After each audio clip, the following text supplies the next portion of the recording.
spend a lot of time thinking about the fact that some guy on Guitar Circle Jerk thinks I haven't aged well.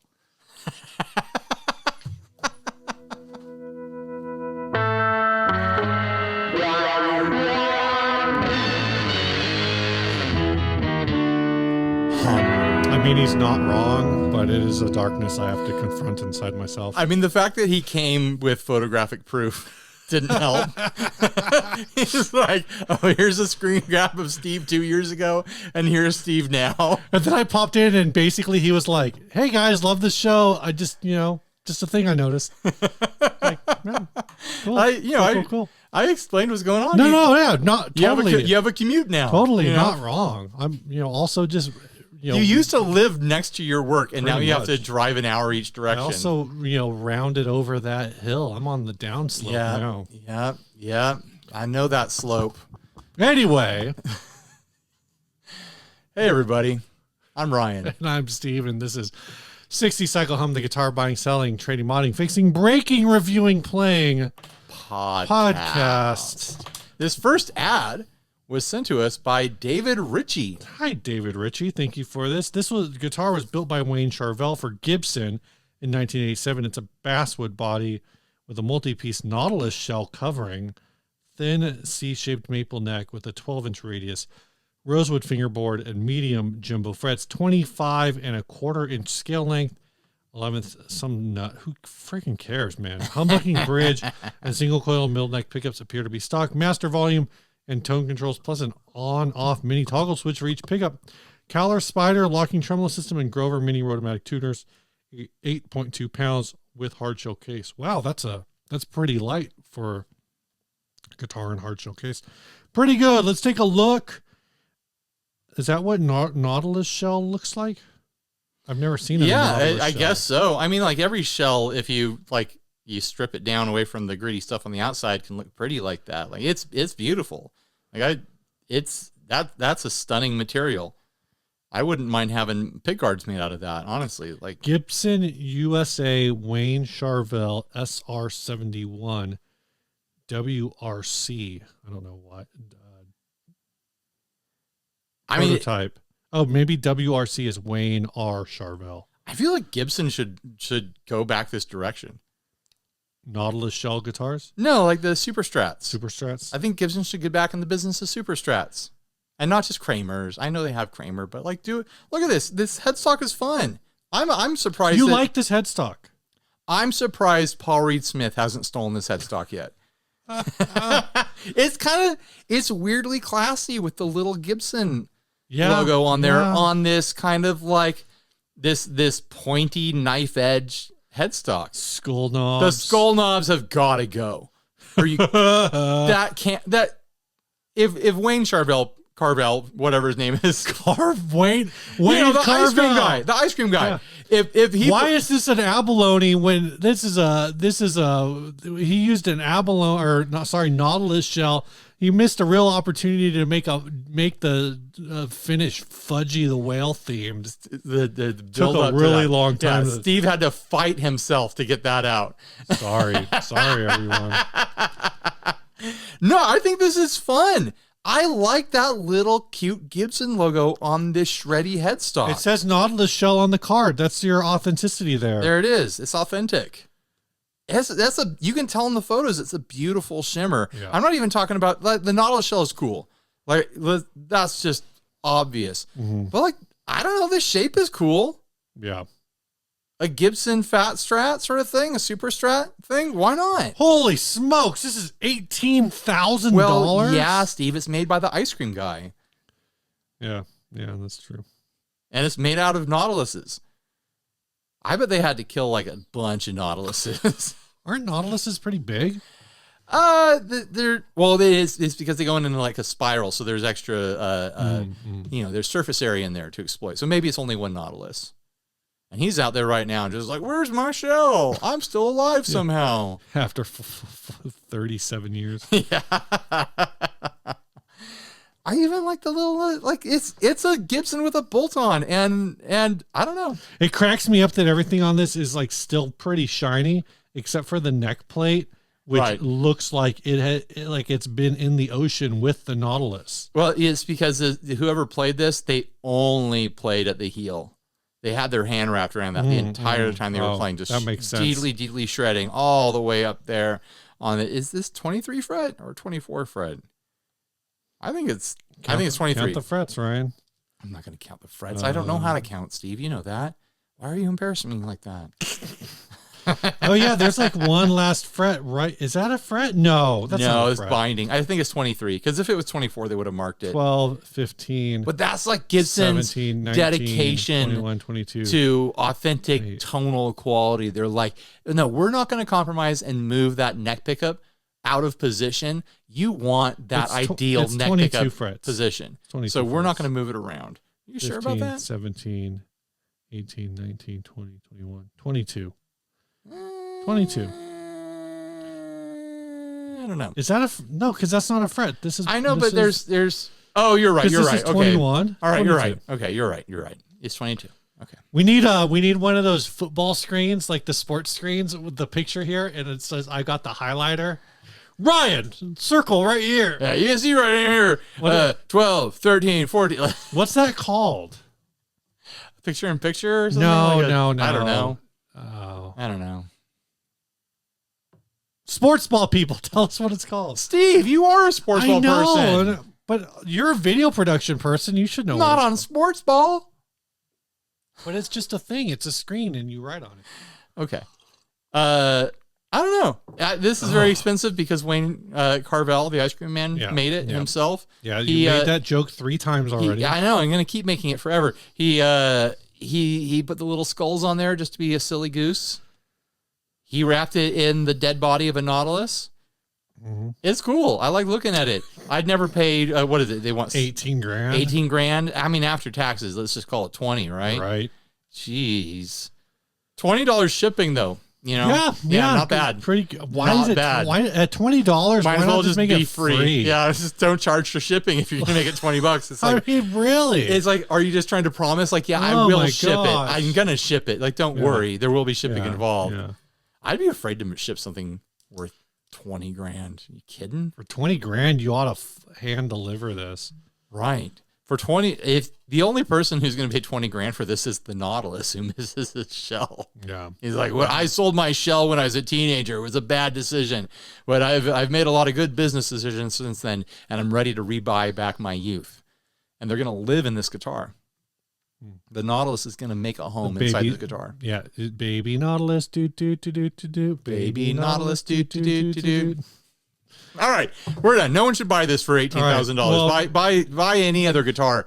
Buy 18 guitars. Buy 18 $1,000 guitars, and you'll have more fun. Would you rather have one $18,000 guitar or 18 $1,000 guitars, or 180 $100 guitars? I think I would be very happy with 18 $1,000 guitars. Okay. That would be, I mean, you could round it down because like a lot of good guitars are like 12. Mm-hmm.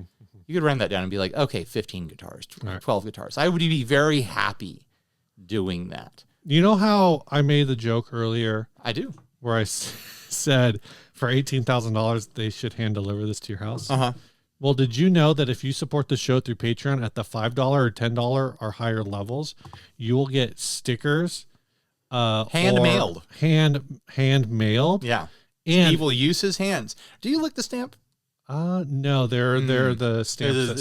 The stickers now, yeah. And you should lick the outside of it. And that mail will be hand delivered to wherever you get your mail hand delivered to by a postal worker. Yeah. All I'm saying is that I do just because stamps are stickers now doesn't mean you can't lick them. So actually, on that point, the best friends level, I'm just sending an envelope, so I do lick that envelope. But at the inner circle level, I put that into a package with other things, so I do not lick that envelope. Instead, if there's not a licking opportunity, you should at least give it a little kiss. Oh, okay. Great idea. Yeah. On top of all of that, you can also support the show at the $1 level. And at the $1 level, you'll get your name on the little scrolly thing, the credits, the end credits at the end of every podcast episode, as well as on the end of any Patreon sponsored video that Ryan does. You'll also have the satisfaction in your heart of knowing that you supported the best and most important guitar podcast on YouTube. I mean, that's priceless. I don't think it's the best or the most important. Is any guitar show on YouTube actually important? It's all important. Well, if you want to support, again, head on over to patreon.com/GCycleHumcast. We appreciate everybody who's signed up over there, even if you're just a free supporter, we appreciate you too. We also appreciate the folks that have a little scratch in the game here. This episode is also brought to y'all by String Joy. That's right, Steve. They hand make their strings in. I don't have any. Are they right here right now because I'm actually waiting for my next order to show up? Yeah, so these strings are made in Nashville, Tennessee by folks who are musicians, just like you are and like Ryan is, but not like me. At Surf Guitar 101 2 weeks ago, Steve, I actually met one of our viewers who does not play an instrument.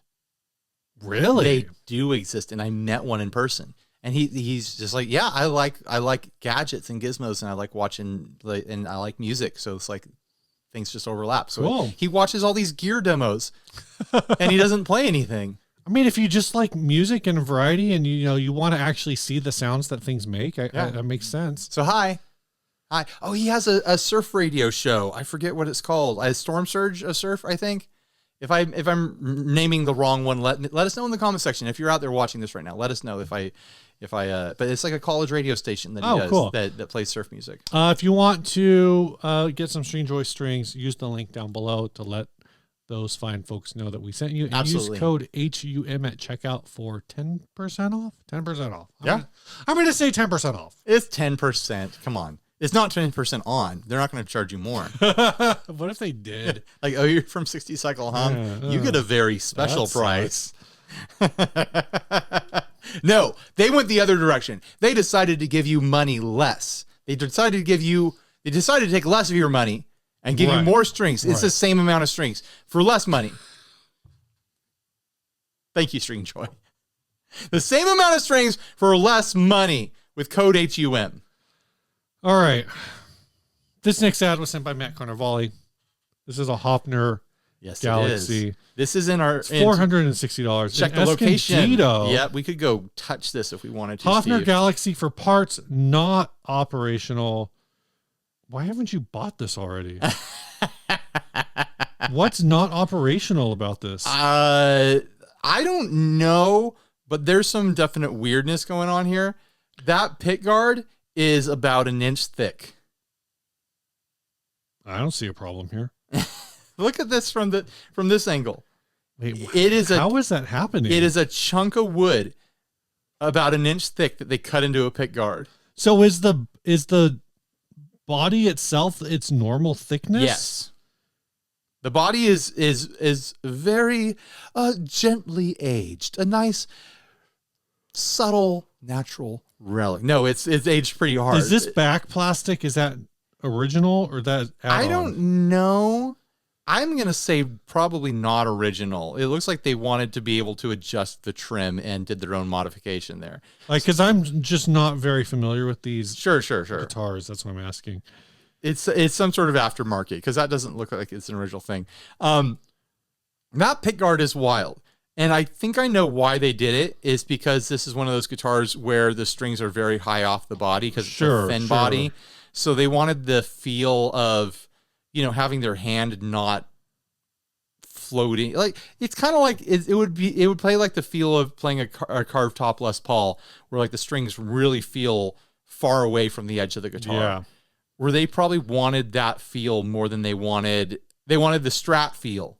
Where like the strings are really close to the body, really close to the pickguard. So this is so odd. It's such a weird mod, and I don't actually hate it, but the pickguard's a little thinned out. Yeah, it's not like the original. Oh, you know what? I think this is a total hack up because the one I'm looking at has, like some kind of switching. Yeah, no, this is no, they're roller knobs. Right. The The pickups. So this is a whole new pick guard. Right. No, that's exactly what it is. They made a new pick guard out of a piece of wood to get that thickness. These in newish, not new, but like decent condition go for a lot more than this. Right. Like I'm guessing probably 12, 13, maybe north of that. But this thing is in such rough condition. 460. We could do local pickup on this. 460. The pick guard situation, you'd have to either cut. You'd have to like figure out the dimensions and get a new get a new pick guard cut, or you just deal with it and drop it down because I don't think the pick guard is like a non-salvageable situation. No, if you get rid of that chunk of wood, you just put the pick guard all the way back down. If I was looking for a project, I might be making an offer on this. I mean, this would be a fun video series. I'm not going to do it, Steve. I'm trying to be less busy. I still have that other, like that Tysco thing that you peer pressured me into buying. Oh, the green one? Yeah. What mods? I didn't know you were going to do. Oh, I don't know if switches not work. I don't know what I'm going to do with that. I don't know if I can do anything with that. I mean, I peer pressured. It's such a disaster. I peer pressured myself into that Tysco base or whatever that was. Why do we do this to ourselves? Kingston base. Yeah. Because we're dumb. We're dumbasses. Idiots. Yeah. I was at work today and I was having a conversation with someone and I was thinking to myself while having this conversation, like, I feel like I'm finally like hitting my stride at work. Like, I feel like I'm having more and more moments at work where I'm like, damn, do I actually know what I'm doing? You're on the other side of the Dunning-Kruger? Yeah. Do I actually understand? Like, am I no longer faking it till I make it? Am I finally making it? And then I come here and I'm like, yeah, you should totally get another project guitar. Yeah, I've got 3 project guitars. Right. I haven't started any of them. And some of those projects I've had for like a decade. The Dunning-Kruger Guitar Podcast for sure. Which one of us is Dunning and which one of us is Kruger? I feel like a Dunning. You feel like I feel like a Dunning. Okay. Well, if you feel strongly that you're a Dunning, I'll be Kruger. I don't feel strong about. Okay, then I'll be Dunning. You be Kruger. And also when you said Kruger, I was thinking Krieger, which made from Dunning Kruger would be like what's that show? Archer. Yeah. Krieger, and I was like, yeah, which one of us is like the Nazi clone?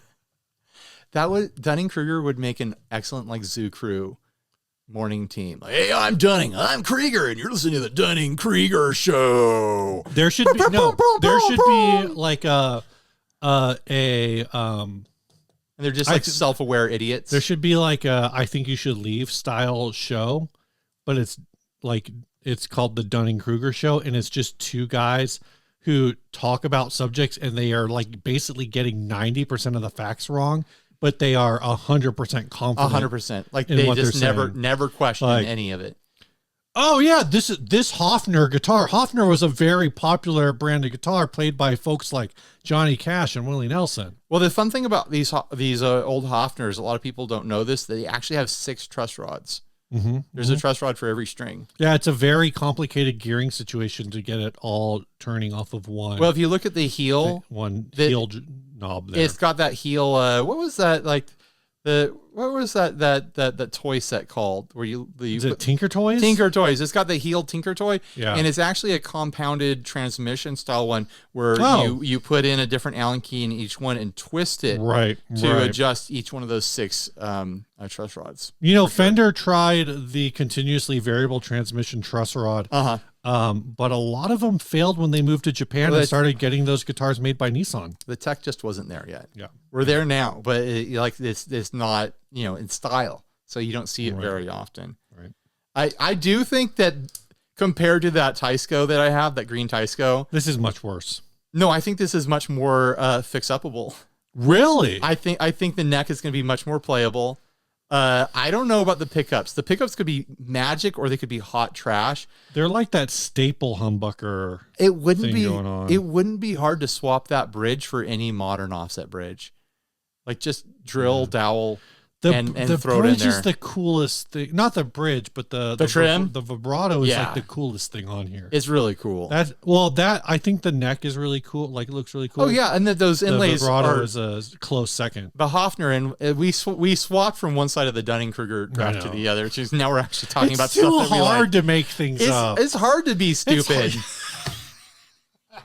I mean, it really is. I've been learning that lesson my whole life.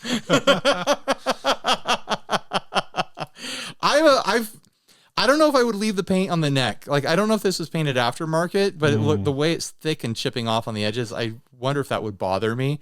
But the paint on the body, aged to perfection. I love that. Just the yellowing, the big old temperature cracks in there, the belt rash, like that is some sexy relicking. I actually don't think the back of the neck looks too bad, but I could also see taking maybe just softening it up, a Brillo pad or something. Yeah. I think that looking at it now, I think that is the stock paint on there. I don't know.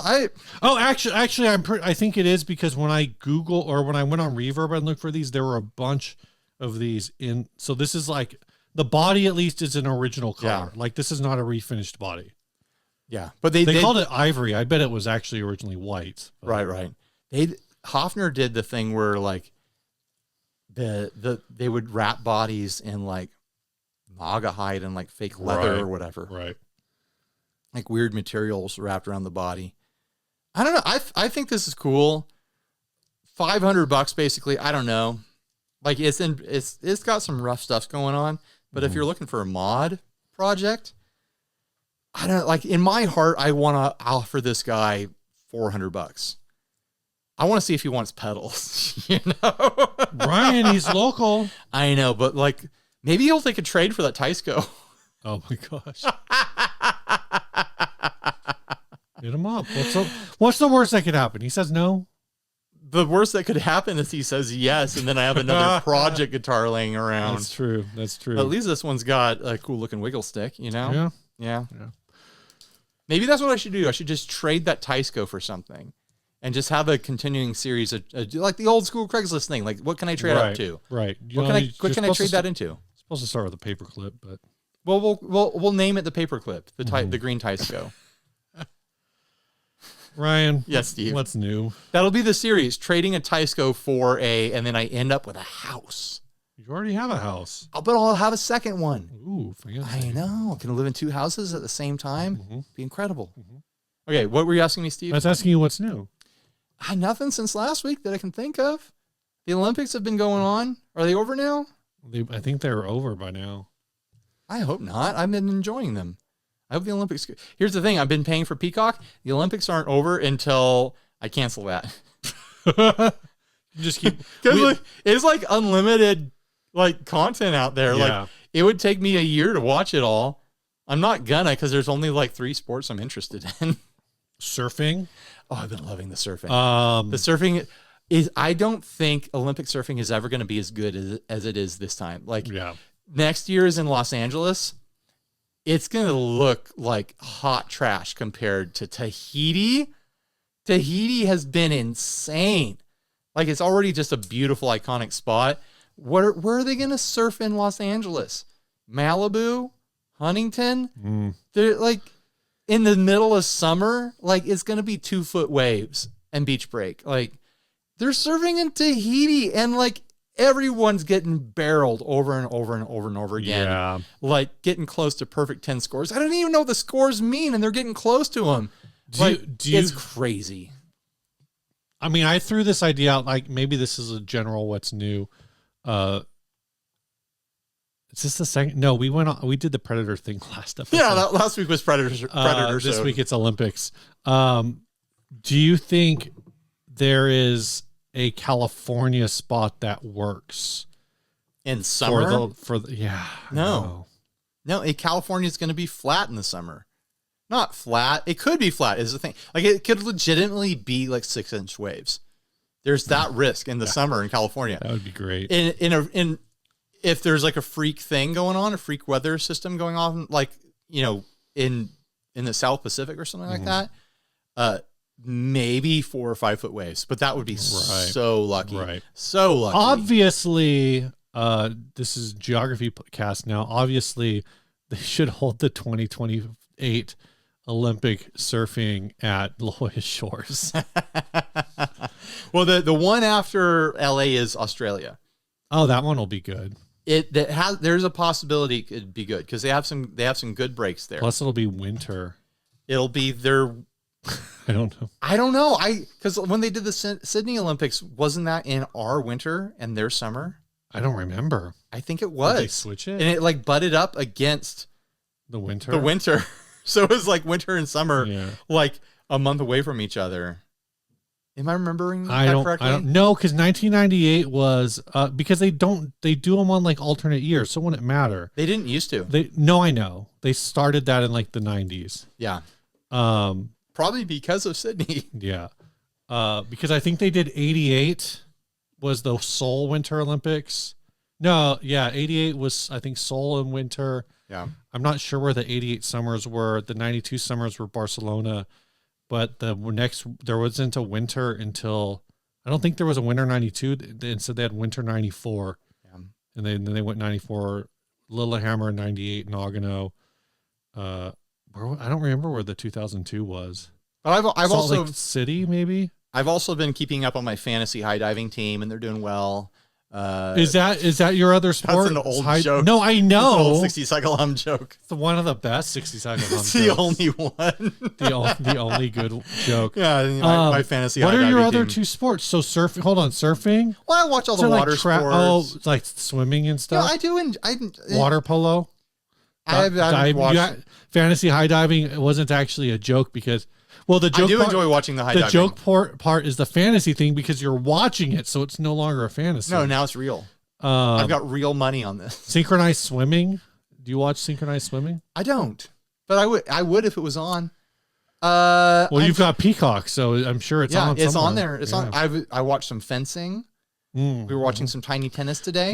Somebody commented somewhere? Was it you talking about how like fencing? You think it's gonna be like, movie swordsmanship, like it wasn't me because I know what fencing is. Okay, somebody posted somewhere how they thought fencing was going to be like, well, they didn't swashbuckling. They didn't say what they thought it was going to be, but that was the implication because they were like, wow, it's kind of blowing my mind that fencing is just a person yelling really loud and then a stab and then it's over. It's very it's fast tag. 3 seconds. Yeah. Tag. And a reset. It. Yeah. No, it's like when you're watching Mask of Zorro or whatever. Yeah. Like they're playing it up for action. Yeah. Yeah. And if they were legitimately trying to kill each other, maybe it would be like that. But they're really just trying because it's electric. Everything's F&A. Because when the sword touches they don't call it a sword, they call it a foil. Foil. When the foil touches the other person, it completes a circuit. Yeah. Yeah. And then they know that they've been touched because they get electrocuted. They get electrocuted and they go, "Ow! You electrocuted me," and then they die from that. They don't want them to die from the blade because we live in the 21st century. If you're going to die in the 21st century, it's going to be from electricity or lasers or something like that. Or like, I was speaking of people dying. Yes, go on. And this is also kind of Olympic related. Where are we going? I was listening to a thing. I didn't listen to the whole thing. I mostly listened to my wife talk about the thing. Mm-hmm. That apparently, and I mean, it kind of probably checks out. Like Mr. Beast might be a psychopath. No shit. So apparently, he's done like these creator games, the creator games, and they have been called Project Red Light, and then he did one called Project Red Light and one called Project Green Light. Apparently, his inspiration for the creator games was frickin' Squid Games. Right. And he dresses in an all black suit.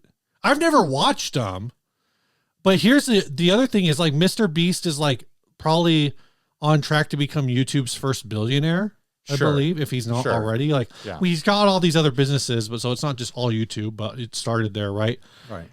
But he apparently refuses to hire union labor because he doesn't want to pay he doesn't want to pay like theater labor union rates. Like, if I don't know any of the details, and I'm not going to watch anything, I know there's all these exposés on him now. I'm not going to read into it. I don't care. But I have a feeling it's an intern economy over there. Oh, yeah. Yeah. So, they're like, oh, you want to work for Mr. Beast? It's an unpaid internship for 3 years. Yeah. So, like, I guess the deal is like then you might be able to spin off to have your own channel. He's trying to hire like stagehands and set designers and all this stuff that are to work on non-union projects. And some of the creators who have done these types of things are like, he's basically trying to run things as lean as possible until somebody dies.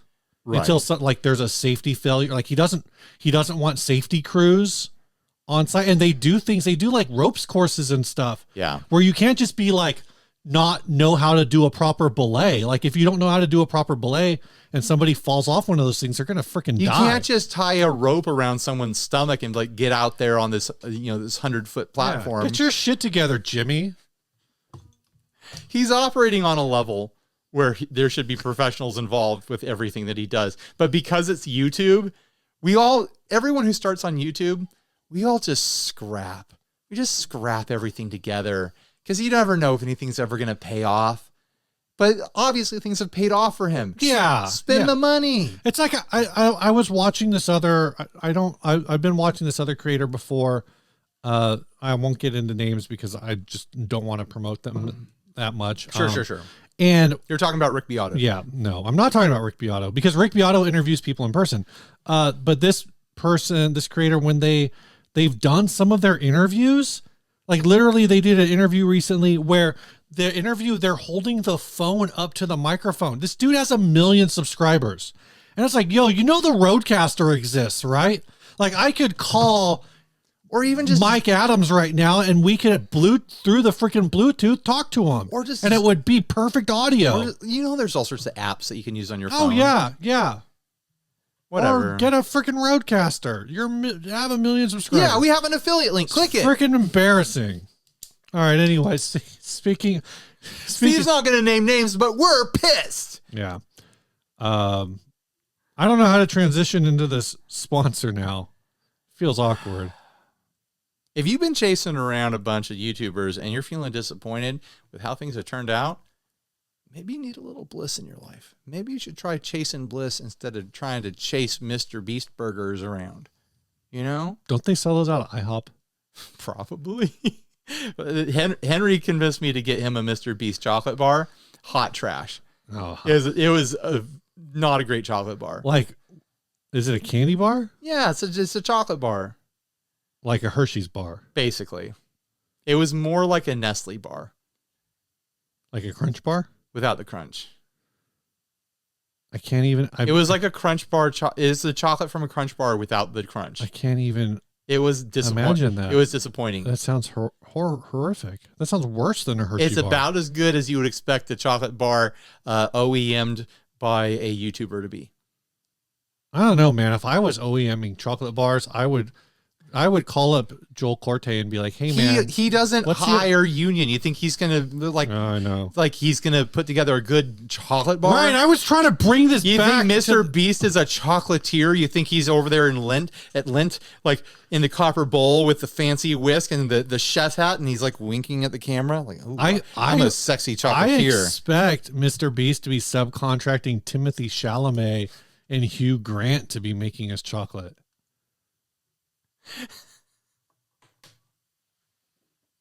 Somehow that's more homoerotic than what I said. Wait, what did you say? That was maybe it's because I imagined them shirtless and Hugh Grant at his current age. Not Hugh Grant as an Oompa Loompa? No, I didn't even make the Oompa Loompa connection.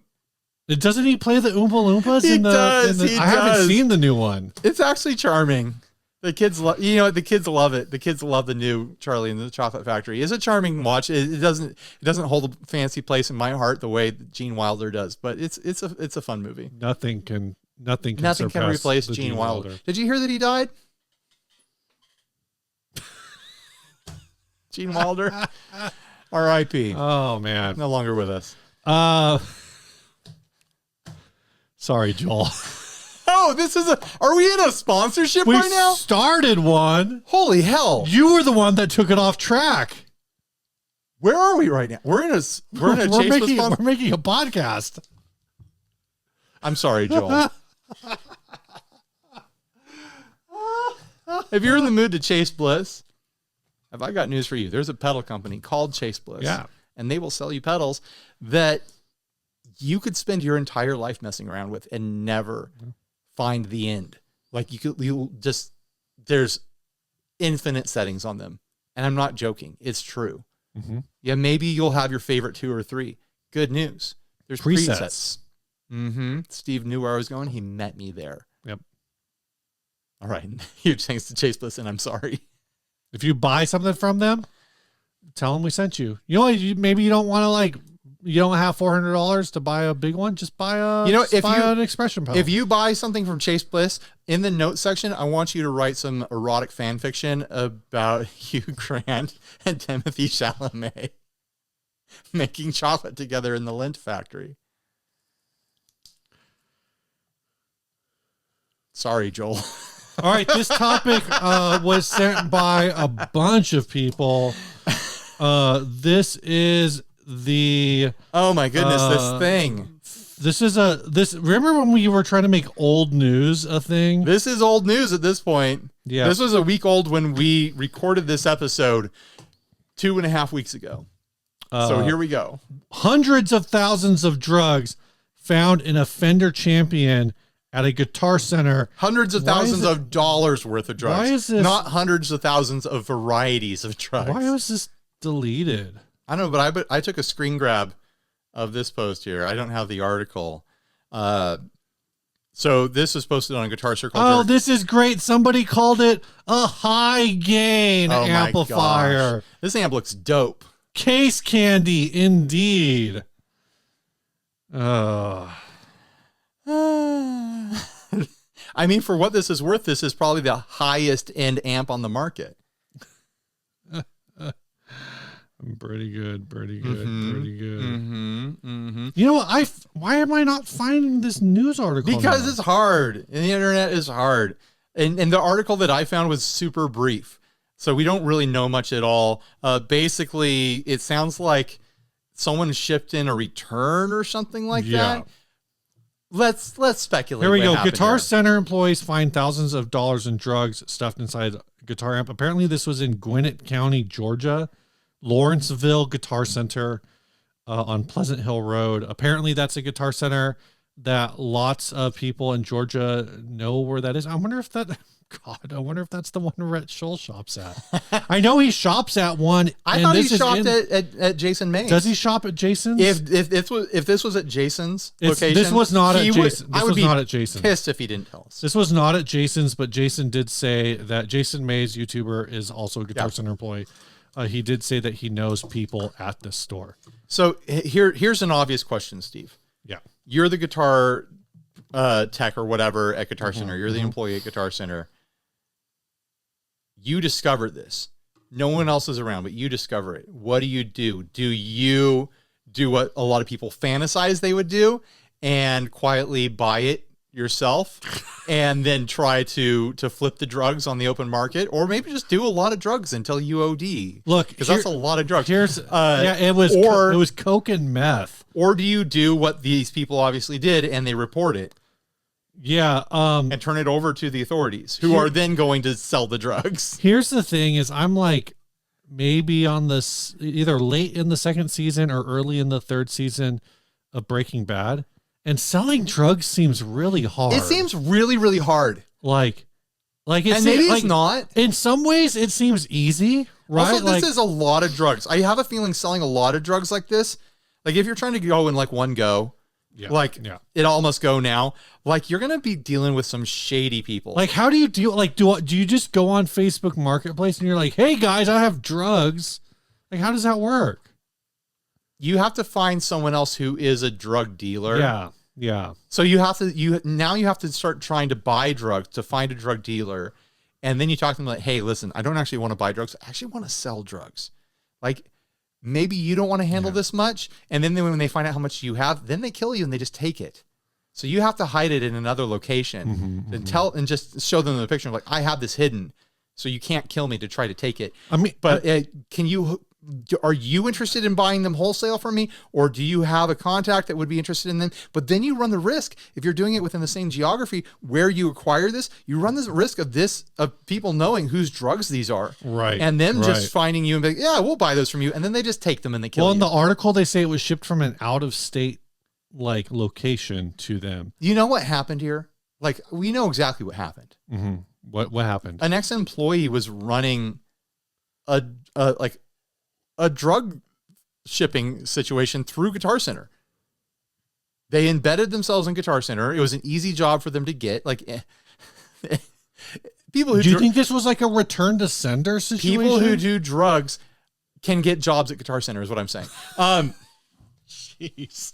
No, I think someone embedded themselves in the shipping department at Guitar Center, and they're like, oh yeah, I can ship stuff to and from Georgia to anywhere in the lower 48.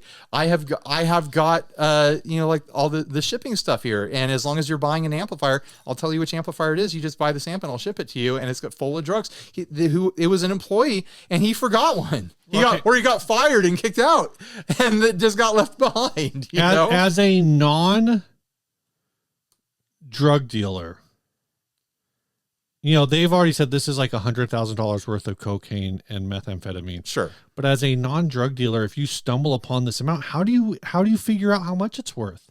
Like, say you go to, how do you figure out what the going rate is? Say you find a dealer and you're like, hey, you have to shop around. I want to wholesale this. How much is this worth? What if they were just like, oh, it's like $1,000? Like, I wouldn't know. Can't you just get on the dark web? Isn't that something people do? Just get on the dark web and find out. I've never been on the dark web. Either have I. I don't even know how you get there. Every time I turn off my computer, it's like the internet's gone. Can you it's dark. Where's the web? Can you just go on Reddit and be like, how much is a kilo of cocaine worth? Probably in 2024. Don't search that. Hey, are you going to? How much is a kilo of cocaine worth in 2024?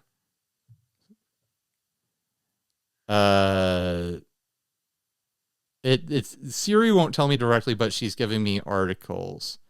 This is from 2023. How much does cocaine cost? The street prices. A gram of cocaine in the U.S. might cost between $60 and $200. Okay, so say it's 60 at the cheapest, so a kilo is like 6,000. That looks about right. No, 60 for a gram so that would be 60,000 for a kilo. That's a lot. But look at that picture. No, that picture. There's definitely a lot of. There's a lot of drugs there. A kilo is 1.1 pounds. That's a kilo is 2.2 pounds. Steve, that Fender is a Champion 100. Yeah, you can fit a lot of drugs in a Champion 100. Apparently, yeah. If you were going to ship a bunch of drugs around, which amp would you shove them into?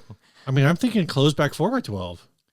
You don't think that's going to draw more attention? Dude, everyone already knows those things are heavy. That's true. They're not going to be surprised when But that's also a risk. Like, what if it gets dropped and the whole thing cracks open, I guess.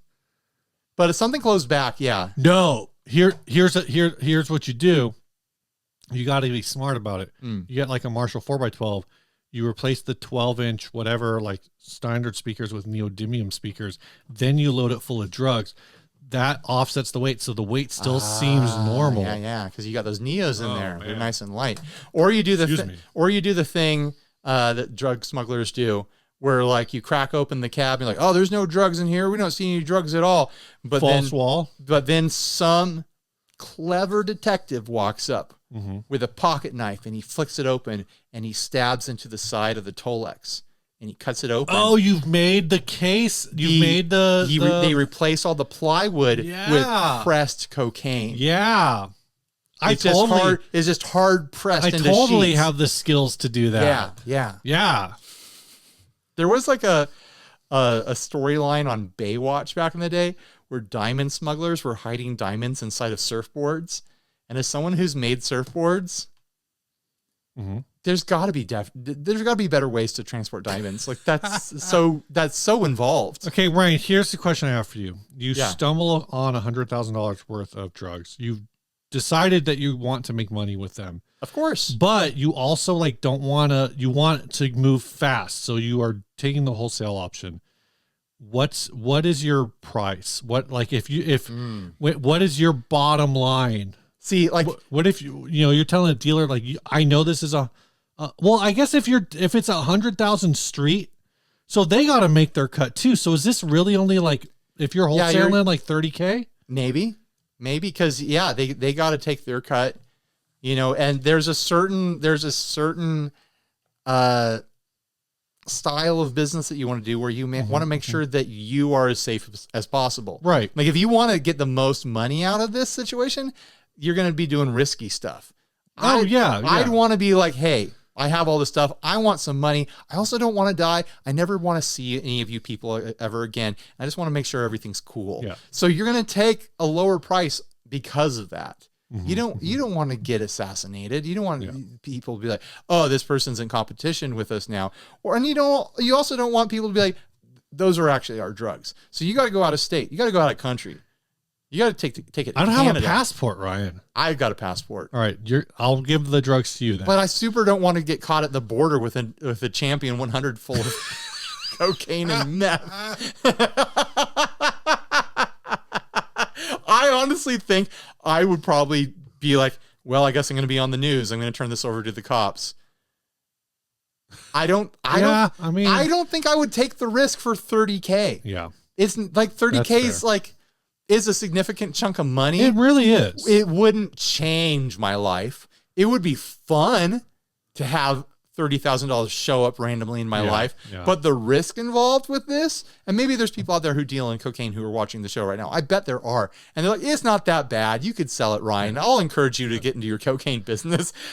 I'm not interested in the risk.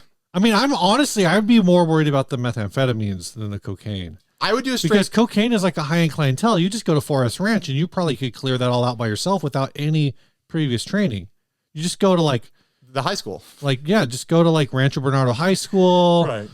West Hills High School, Maranatha Christian School, any of those places. Yeah. San Diego Academy. Yeah, Steve knows all the high schools for some reason. What's going on, man? Because I went to public school. Oh, yeah. And that's why. Knew what all of the other schools were. Yeah, because you would do sports games against them and stuff like that. Yeah, and you'd compare notes on which school is the most radical. Which school had the biggest drug problems. I was homeschooled. That's gonna not surprise a lot of you, but I was homeschooled through junior high and high school, but I had friends that were in the local high schools. There's Mira Mesa High School, methamphetamine school, and then there's Scripps Ranch High School, cocaine school. Yes, those things are. Mira Mesa is probably more just straight weed. No, school. I know. I don't think it was meth that school was a in joke. the 90s, but it's probably meth school now. No, that's both of those schools are Adderall schools now. Oh yeah, for sure. But there was a week where they did a drug bust at both schools. Yeah. And they did them at the exact same time. Like the cops showed up with the same amount of force at each school and just did a bust because they're down the street from each other. Yeah. It's on the same boulevard, just 3 miles apart or whatever. Sure. Yeah. And the Scripps Ranch is the rich kid school, and Mira Mesa it's middle class. Sure. It's squarely fair. In the 90s it was lower middle class. Yeah. They had to bring a bus to Mira Mesa to pick up a couple kids. Right. They picked up a couple kids with a bus or cop cars or something like that. They had to bring in multiple transportation situations for the rich kid school. Yeah. Yeah. And it's not because the Mira Mesa kids were doing less drugs.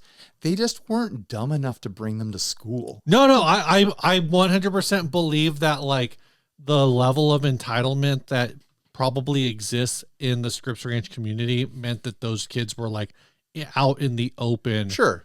Like, and that's probably why there was a drug bust. A lot more public about it. Because teachers saw kids doing lines off of each other's asses. I mean, in the back of history. Probably not that.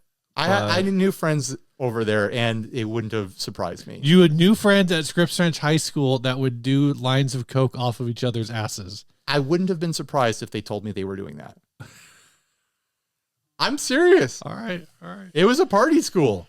No, I mean, I believe that. Where everyone at Mira Mesa was like, they either knew they weren't ever going to achieve any sort of, grand success in life, or they were working their asses off for it. Yeah, right. Where, the stereotype of the kids at Scripps Ranch would be like, oh, daddy will get them a job. 6'5". Yeah. blue They're eyes, going to a top name school, and they're going to get nepotismed into, some sort of nice job. They're gonna go get their Scripps Ranch wasn't even that rich, but that was the mentality. They're gonna get their obligatory MBA from USD and then get their accounting, account manager job at T. Rowe Price. Looking back, Scripps Ranch wasn't that rich. Mira Mesa wasn't that poor. It was just like the way the two communities look at each other. Well, they're more similar than they care to admit. It's that line that I think a lot of communities have where it's like one side of the freeway or the other. If you think about there it is one side of the freeway or the other. Mira Mesa is on the wrong side of the freeway. Well, we're on the flat part, and Scripps Ranch is in the hills. Is on the hill. Yeah, but it literally is like both neighborhoods are probably like. If this is like 50%, right? 50%. It's really income. Scripps Ranch is like in the quartile above 50%, and Mira Mesa is in the quartile below. It's not like it's first and fourth quartile. They're second and third quartiles. The difference between incomes during that time, I bet, was $100,000. In Mira Mesa, like the average income per household was probably like 60, and the average income in Scripps Ranch was 160. Oh, I bet it was like even probably only like 60 and 120. You think so? I think it was like double. Yeah, because it's like you might be right. A lot of people who got into geography, podcasting, socioeconomic podcasting. Here we go. Everything north of the 56 and east of the 15, like so Scripps, Poway, Sabre Springs, all RPQ, RB, Poway. That was all that like 80s and 90s influx of like tech jobs. Right. So their houses were more expensive, but they were also kind of like this first wave. I'm sure like anyone who lives in a major city has this neighborhood and then in their area. Right now, Mira Mesa is a lot nicer now, but it's still like the last little skin tag of like poverty. It's not poor. It's working class. Oh my gosh. Before this chunk of very affluent North County territories, like there's stuff just north of here where people are like haul out the guillotines rich, like that's the reality of it. And then the whole coastal area is ridiculous. And then you don't get back into working class. Parts of Poway, but really not until you get back into Escondido or something like that. Yeah, Escondido, like San Marcos. The 78 corridor is pretty. Right. Is pretty. But that's changing too. That's changing too. Well, these days, everything insane. Like I know. There's no poor areas. I saw a house where people were arguing that it couldn't possibly exist. It did exist, but it was basically It was Oak. Are you familiar with Oak Park? No. It's like southwest of City Heights, I want to say. Nope, nothing. Okay. I don't know. Basically, there was like a 4-bedroom house for $750K. Under $1 million in San Diego? Yeah. That's crazy. And then I looked at the neighborhood, and there's actually a lot of like 3 and 4 bedroom homes in that area under 800. Okay. But it also like that's kind of honestly, that's that's a neighborhood where I've heard it's gotten better, but like that's one of the classic like don't go there after dark. Let's get back to being a guitar podcast now that we've lost everyone. Well, we picked a drug amp and then we just focused on the socioeconomic I know. Roles of drugs. Oh yeah, we were doing a whole society. topic. I don't know. So like what else do we have to say about that? There's nothing. We didn't really have anything to say about it. If you found an amp full of drugs, what would you do? Yeah, let us know in the comments. Yeah, tell us what the story of what you would do. Maybe you know exactly what to do with the drugs. Don't say use them. Like, take a little taste, I guess, if you're familiar with that world. I don't know. But what would you do to offload them? Tell us your plan. This last ad was sent by Philip Lauer. It's a Z Wild Insane custom electric guitar with lights and screen. This custom Zwildatron guitar is wild. And also it's Z and a Tron. It lights up, and apparently you can make the screen show video. I haven't actually done this myself, but you can see it in action in the YouTube video here.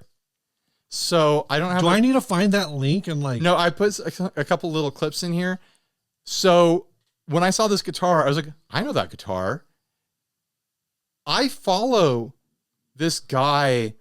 I think I followed him on YouTube or Instagram or TikTok or something like that. Like here's a clip of him playing this guitar. He makes these little like guitar playing clips, and he's been doing this for like a decade. And I didn't realize I might be the only person who watches his videos. Like I looked at. Are they all super low views? They're all super low views, like double digits. I've seen this guy so many times. I thought everyone knew this dude because it was just like he's always in my feed. Oh, that's an ovation. But he's like, he makes all these super weird guitars. He wears all these weird costumes. He has like this whole set, and he just plays these really gritty, like little jams with his hyper modded guitars. I'm shocked that he's not more of a thing. I thought he was a thing. It's just the way the algorithm feeds him to me. But yeah, there's Zwildatron. Yeah, ZWildJ on YouTube. It says it will require some work to get it optimal functioning condition. The wiring for the lights is wonky, and only some of the lights work, and sometimes they don't work at all unless you mess around with the wires a bit. The wiring is, and then it's cut off. He only wants $200 for this thing. I mean, it's insane. This is an insane thing. How much do you think? How much would you pay for this, Ryan? Well, here's the thing. Like, I was under the impression that this guy was like a known quantity. Like, I never looked at the channel long enough to be like, oh yeah, he gets 22 views on his videos. Yeah, yeah. I was assuming like everyone was getting fed this content, but apparently I'm just the one weirdo that the algorithm has lined up me in this guy. Hey, don't undersell this dude. He has 45 followers on. But that's shocking to me. On like he's very on Instagram. He's very entertaining to me. There must be somewhere where he has more going on. Like I'm honestly floored that he's not a bigger deal. Like, and it's really weird, unusual stuff. Not Republican weird, entertaining weird. Like Pee-wee's Playhouse weird. He has 111 subscribers, 565 videos. Right. This does look like the kind of thing that should have at least gone viral once. Put a note to put a link to his videos, to his channel. I want everyone to go click on him. Give this guy some views. I should hoop jump him. Maybe he doesn't even. When was his last video published? 2 years ago. Maybe he retired. That's why the guitars are for sale. This guy actually sent me, Philip Lauer actually sent 2 of his guitars. So this guy, the person selling it, doesn't sound like he is the dude. Mm-hmm. He might have bought them or come into owning them. Oh, but these videos that are going up on TikTok and Instagram are like new. Okay, so he moved over to TikTok. Well, TikTok, right, it's all short form. TikTok, Instagram. Right, so he's still. Oh, you know what? I think I was watching this guy's lives during the pandemic. Oh, I think that's where I think that's when I ran into him, because he would do these big live streams all the time. I wonder if those had a lot of views on him. He only has 183.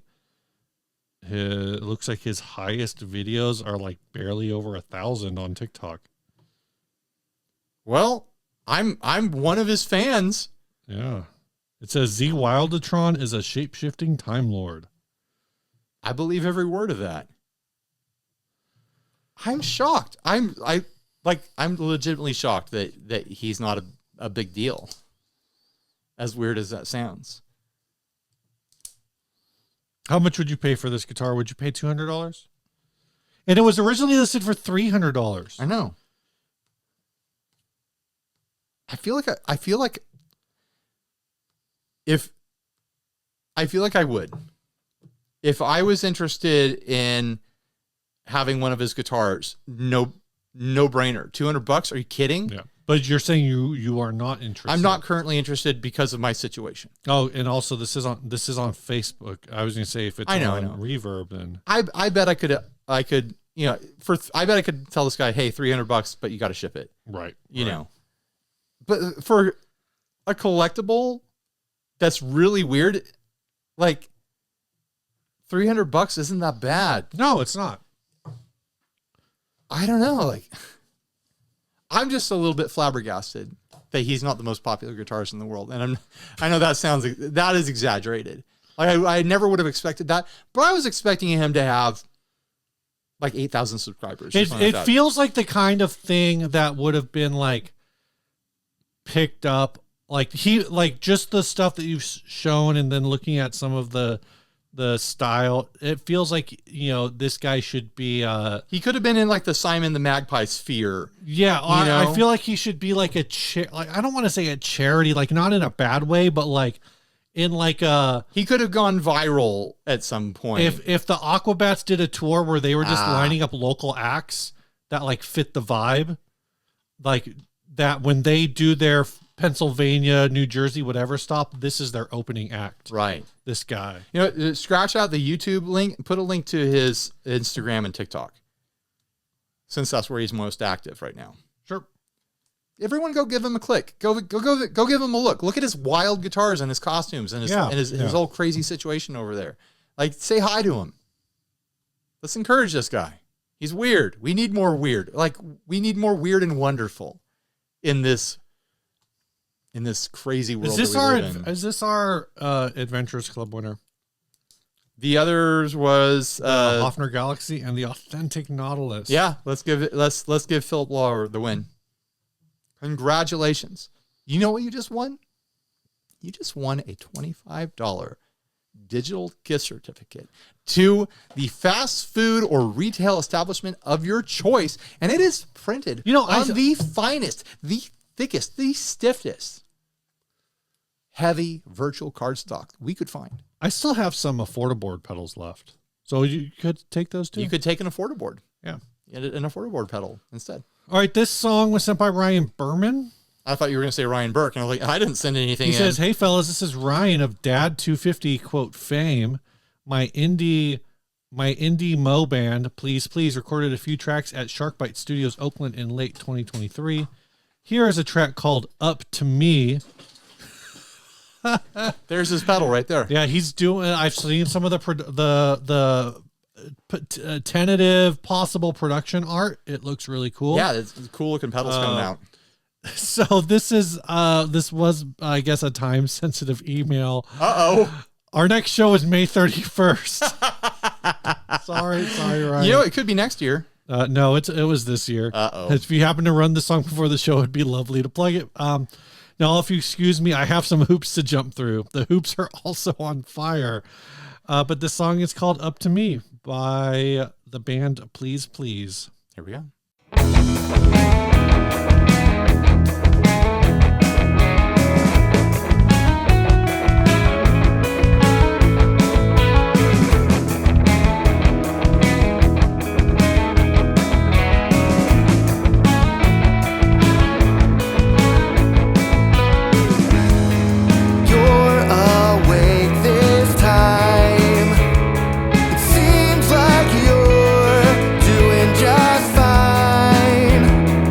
I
us your personal commentary on that track, Steve.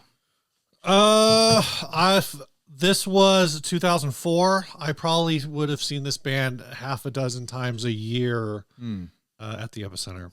That's true. This is like I've talked to Ryan before. Like Ryan and I, he has talked to me before. Yeah, that's true. Not you, Ryan. This Ryan. Oh, like we message every once in a while, and so like I've listened to some of his other music, and there's definitely like a lot of like we listen to a lot of the same bands. I think I'm a couple years younger than he is, so I caught them. They were like his college band years, and they were like my high school music years.